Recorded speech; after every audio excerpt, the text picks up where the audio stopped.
नमस्ते दोस्तों।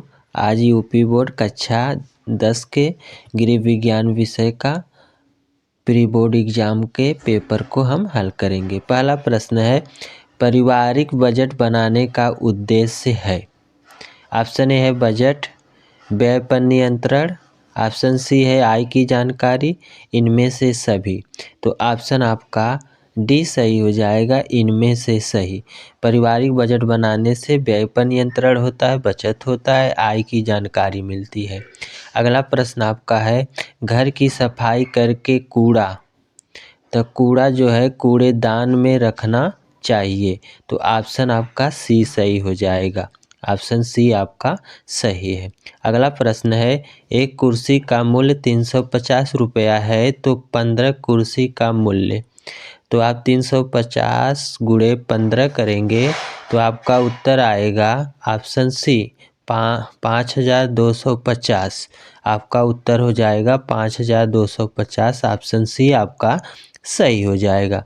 अगला प्रश्न है, पर्यावरण प्रदूषण होता है रीति रिवाज से, जनसंख्या वृद्धि से, आधुनिकीकरण से। तो इनमें से सभी। तो ऑप्शन डी आपका सही हो जाएगा, इनमें से सभी। जनसंख्या वृद्धि से, रीति रिवाज से, आधुनिकीकरण से जो है सभी से जो है पर्यावरण प्रदूषण होता है। अगला प्रश्न है, भूस्खलन के कारण हैं औद्योगिकरण, नवीनीकरण, वनों की कटाई। ऑप्शन डी है इनमें से सभी। तो ऑप्शन डी आपका सही हो जाएगा, नगरीकरण, औद्योगिकरण, वनों की कटाई आदि से जो है भूस्खलन होते हैं। ये इम्पोर्टेंट प्रश्न है। अगला प्रश्न है आपका, पर्यावरण दिवस मनाया जाता है 5 मई को, 5 जून को, 10 जून को, 1 जुलाई को। तो ऑप्शन आपका भी सही हो जाएगा, 5 जून को जो है पर्यावरण दिवस मनाया जाता है। इम्पॉर्टेंट प्रश्न है, बार बार परीक्षा में आए हुए हैं, सभी बहुत ध्यान से पूरा देखें वीडियो लास्ट तक। अगला प्रश्न है दोस्तों, कौन सा रोग अशुद्ध जल से नहीं फैलता। अशुद्ध जल पीने से कौन सा रोग नहीं फैलता है। तो आपका ऑप्शन जो है सी सही हो जाएगा, है क्षय रोग। हैजा, अतिसार, टाइफाइड ये सब अशुद्ध जल पीने से होता है। क्षय रोग जो है इसे अशुद्ध जल से नहीं फैलता है। अगला प्रश्न है, भोपाल दुर्घटना किसका उदाहरण है। तो वायु प्रदूषण का उदाहरण है। वायु प्रदूषण जो है दुर्घटना के कारण वायु बहुत अधिक प्रदूषण हुआ था। अगला प्रश्न है 9वां, किस प्रकार के वस्त्र में गोंद का कलफ लगाया जाता है।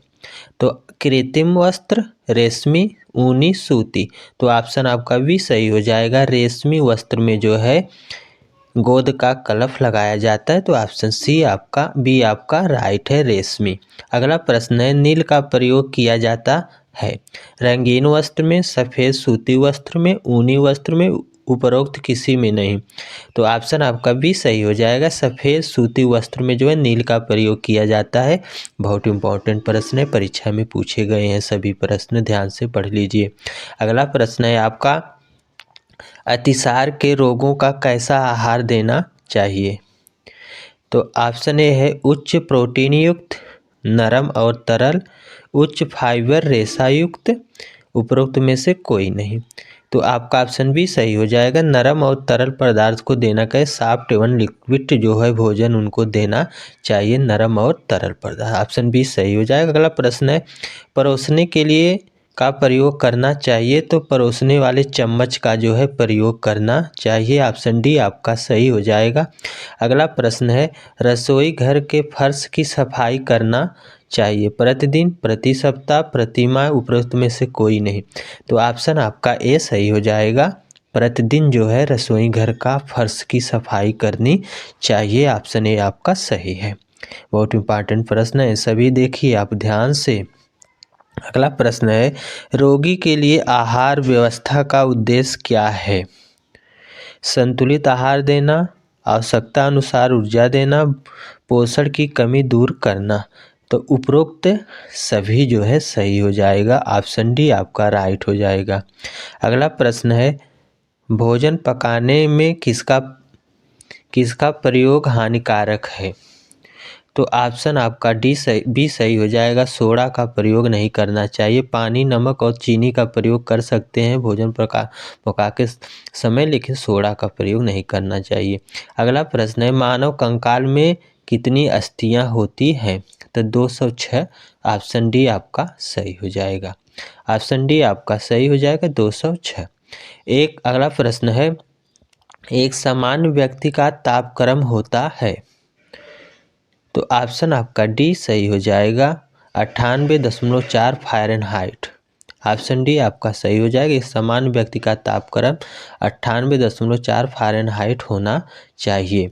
अगला प्रश्न आपका है, मोच के लक्षण हैं? ऑप्शन ए दर्द, ऑप्शन बी सूजन, ऑप्शन सी मांसपेशियों में खिंचाव, उपरोक्त सभी। तो ऑप्शन आपका डी सही हो जाएगा, उपरोक्त सभी। इम्पोर्टेंट प्रश्न है। उपरोक्त सभी जो है आपका मोच के लक्षण है, सूजन, दर्द, मांसपेशियां। अगला है 19वां प्रश्न है, श्वसन क्रिया में रक्त का शुद्धिकरण किस गैस के द्वारा होता है?